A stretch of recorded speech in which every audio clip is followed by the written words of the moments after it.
Bonjour. Alors vous vous demandez sans doute ce que vous faites ici chez moi ce soir. Eh bien c'est très simple. J'aimerais partager avec vous quelques secrets, des trésors. Alors quels sont ces trésors ? Bien, il faut savoir que j'ai été façonné en grande partie par mes lectures, comme nous tous. Et j'ai donc des milliers de livres. Mais parmi ces milliers de livres, il y en a quelques-uns que j'ai fait relier. Et ce ne sont pas n'importe quels livres. Ce sont des livres auxquels je tiens tout particulièrement. Et certains de ces livres ne sont plus disponibles. On ne les trouve pas facilement, ou on ne les trouve pas du tout. Je me suis dit que ce serait bien que vous ayez la possibilité, vous aussi, d'avoir accès à cette bibliothèque, à ces trésors, de façon à soit vous monter votre propre bibliothèque, soit au moins savoir ce qu'il y a dans ces livres. Alors commençons par, sans doute, le premier livre que j'ai lu dans le domaine du copywriting. C'est un livre qui a été écrit par un copywriter qui se nomme Victor Schwab. Et ce copywriter a écrit ce livre après 44 ans de métier. Donc ça n'est pas rien. Et sa spécialité, contrairement à bien d'autres copywriters, était la vente directe. Donc c'est celui qui se rapproche le plus de ce que je fais, peut-être de ce que vous voulez faire ou de ce que vous faites, à savoir vendre des produits, des services, des infoproduits sur Internet ou dans la presse ou par correspondance. Alors ce livre a été publié de nouveau, il est sorti en 1962, et il a été publié de nouveau, donc on le trouve normalement chez un éditeur qui l'a réédité, qui s'appelle Melvin Powers. Donc si vous tapez Melvin Powers, et le titre « How to write a good advertisement », pardon pour l'accent, un cours abrégé de copywriting, eh bien vous trouverez facilement, je pense, ce livre.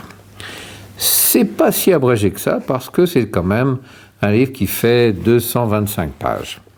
Alors, qu'est-ce qu'il y a dans ce livre et pourquoi est-ce que j'aime ce livre ? Tout d'abord, le fait qu'il soit court, parce que souvent on apprend plus avec des choses qui sont précises, concises, courtes, qu'avec des grands volumes aussi importants que la Bible. Alors, premièrement, il nous parle bien évidemment, comme tout ouvrage sur le copywriting, de l'accroche. Et il y a l'analyse d'une centaine d'accroches. Cette analyse, d'ailleurs, est très très connue et on la retrouve dans beaucoup d'ouvrages sur le copywriting. Ensuite, puisqu'on est sur la première phase du copywriting, c'est-à-dire l'attention, il nous parle ensuite de la façon d'attirer l'attention dans l'organisation du texte et des photos sur une page. Et puis, il passe à quelque chose de très important. Tout de suite après avoir capté l'attention, qu'est-ce qu'il faut faire ? Eh bien, il faut présenter un ou plusieurs avantages. Et il développe l'idée de l'avantage. Qu'est-ce que c'est qu'un avantage ? À quoi est-ce que ça correspond ? Eh bien, un avantage, ça doit correspondre à un besoin psychologique. C'est-à-dire que si vous proposez quelque chose et que la personne n'a aucun besoin dans ce domaine, votre annonce ne va pas marcher, ça c'est certain. Mais nous vivons dans l'âge du scepticisme et il faut croire qu'en 1962 c'était déjà comme ça.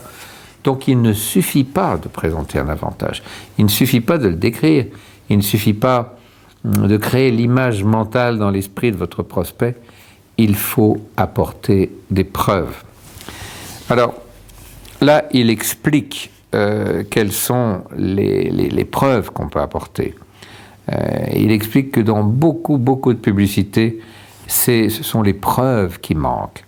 Et aujourd'hui, c'est particulièrement vrai. Plus on apporte de preuves, et plus on va vendre. Ensuite, il nous parle de persuasion. Parce que c'est pas le tout d'avoir un avantage. Encore faut-il que les gens aient envie et sentent qu'ils vont pouvoir accéder à cet avantage. Et puis, il nous parle de l'action. Alors, bien sûr, l'action, si vous avez un texte formidable, mais qu'on n'agit pas, ça ne sert à rien. L'action, c'est ce qui va déterminer le chiffre d'affaires. Et il y a une grande différence entre lire et agir. Et cette différence, c'est celle qu'on retrouve chez la plupart des vendeurs. D'ailleurs, cette école de copywriters américains ont été formés à la vente. Et ils ont bien conscience de cette bataille qu'il y a entre les différents marketeurs pour convaincre le prospect de leur acheter à eux. Ensuite, il passe à une question classique qu'on retrouve presque partout, c'est quelle doit être la longueur de votre texte de vente? Et bien sûr, si votre texte a des platitudes, s'il est embêtant, il sera toujours trop long. Donc, ce qui est important, ce n'est pas la quantité, c'est la qualité. Et si la qualité est grande, vous pourriez écrire des centaines de pages. Il y a des auteurs qui sont capables d'écrire des centaines de pages passionnantes. Alors, bien sûr, il ne s'agit pas d'écrire des centaines de pages, mais il n'est pas rare de voir de bons textes de vente qui font plus de 50 pages. Donc, sa conclusion, c'est que l'important, ce n'est pas la longueur, c'est l'intérêt. Et il nous parle bien sûr aussi de 22 façons de maintenir l'intérêt plus longtemps. On va regarder ces 22 façons. C'est quand même intéressant. Alors, les 22 façons.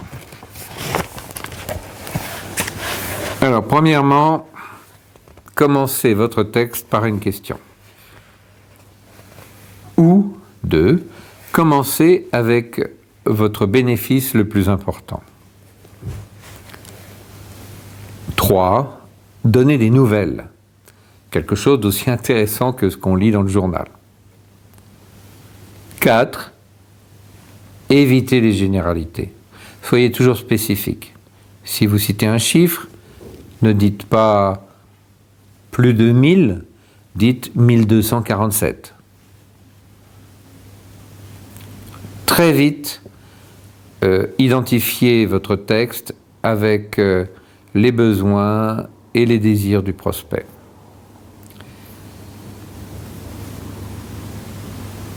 Restez avec les points d'achat du client, pas les points de vente. C'est-à-dire, mettez-vous à la place du lecteur.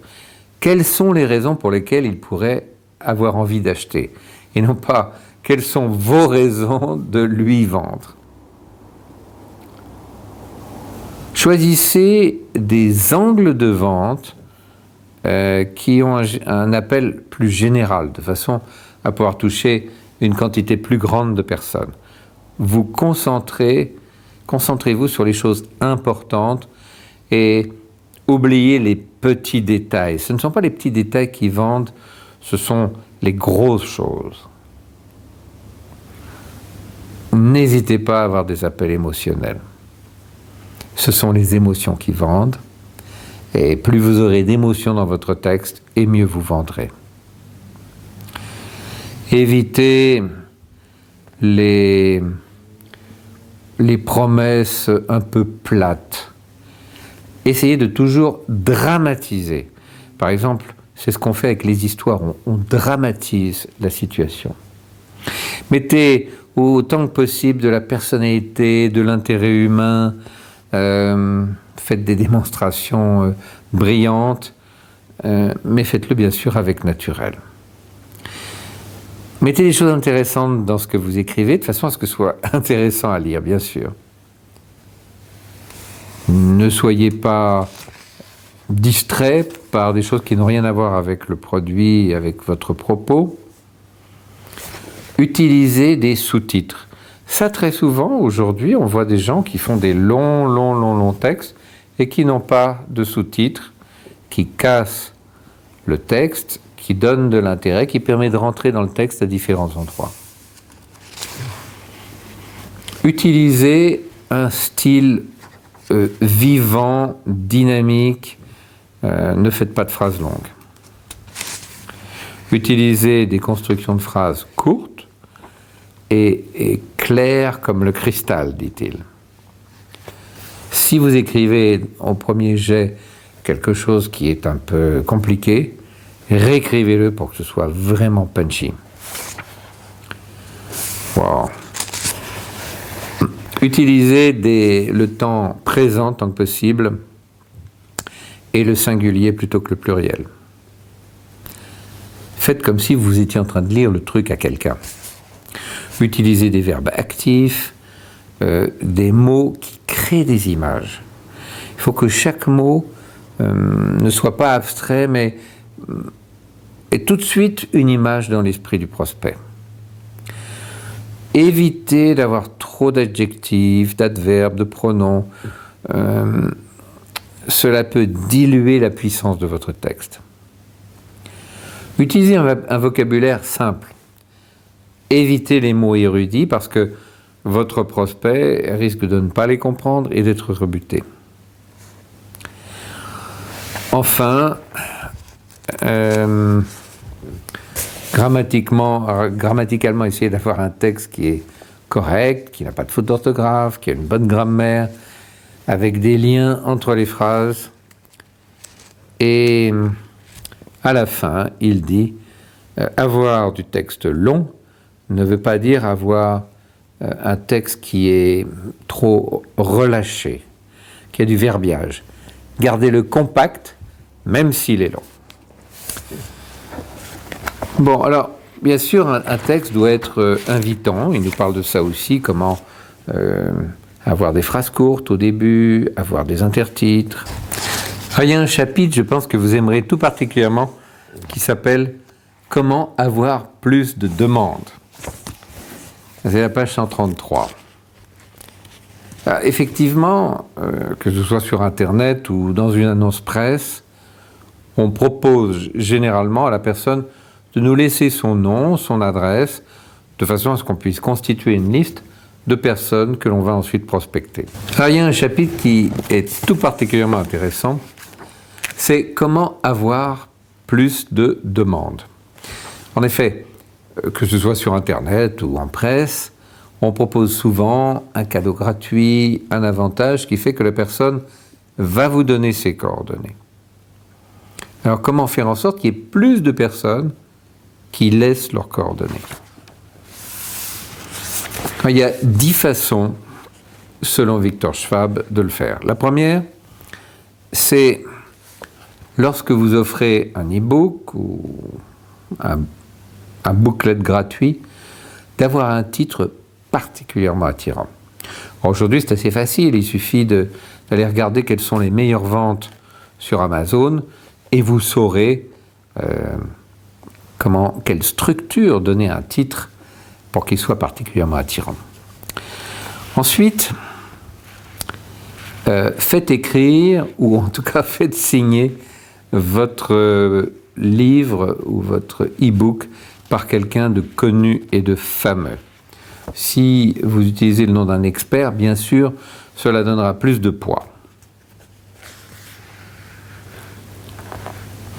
Alors, une des façons les plus faciles d'augmenter les rendements, c'est bien sûr de donner plus ou de donner des choses plus attirantes. Donc, ne vous contentez pas d'un e-book, vous pouvez donner une vidéo, vous pouvez donner une interview, audio. Aujourd'hui, sur Internet, c'est tellement facile que c'est vraiment à tester et à tenter. Lorsque vous faites la description de votre e-book, ou de ce que vous allez donner gratuitement, faites référence aux pages. Par exemple, dites page 25, vous trouverez les 10 façons de ta. Il conseille aussi de mettre l'offre directement dans l'accroche. Ce sera plus puissant et on saura tout de suite qu'il ne s'agit pas d'acheter quelque chose, mais qu'il y a une offre gratuite. Bon, bien sûr, la grandeur lorsque vous passez dans la presse, la grandeur détermine le nombre de demandes. Si vous passez une petite annonce, vous allez pouvoir la passer toutes les semaines, pendant des années, sans avoir d'usure du rendement. Si vous passez 2 pleines pages, vous allez avoir des dizaines ou des centaines de milliers de demandes. Mais bien sûr, après, comme tout le monde a vu votre annonce, vous ne pourrez pas la repasser dans la revue avant des années.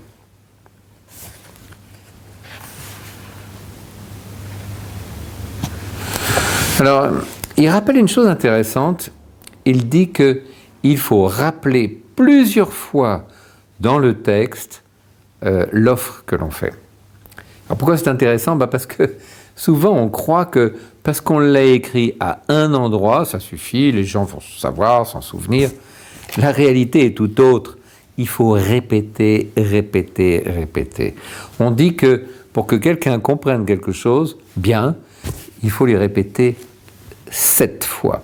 C'est énorme. Plus vous utilisez de texte, plus vous aurez de rendement. Vous pouvez utiliser un texte, mettre votre offre, encore un texte, mettre votre offre sur Internet, ça marche bien.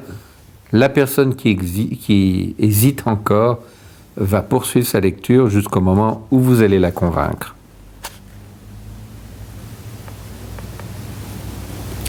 Si personne ne va déranger le prospect, si vous ne lui téléphonez pas, si vous n'allez pas vendre son adresse à quelqu'un, si vous n'allez pas lui envoyer un vendeur, mettez-le parce que cela augmente les rendements.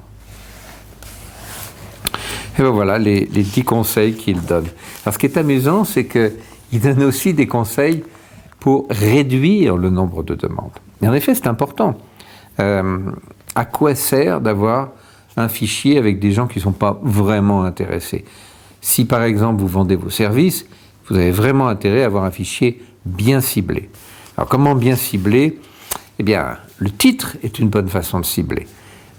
Si le titre n'attire qu'une certaine partie de clientèle, eh bien vous allez réduire la quantité de gens qui demandent le livret. Vous pouvez très bien dire que ce livret est consacré à la description de votre produit. Ça diminuera les rendements, bien sûr. Vous pouvez très bien, dans une annonce Google ou dans toutes sortes d'annonces, vous pouvez très bien parler du prix. Dès qu'on met le prix, on descend considérablement le nombre de demandes.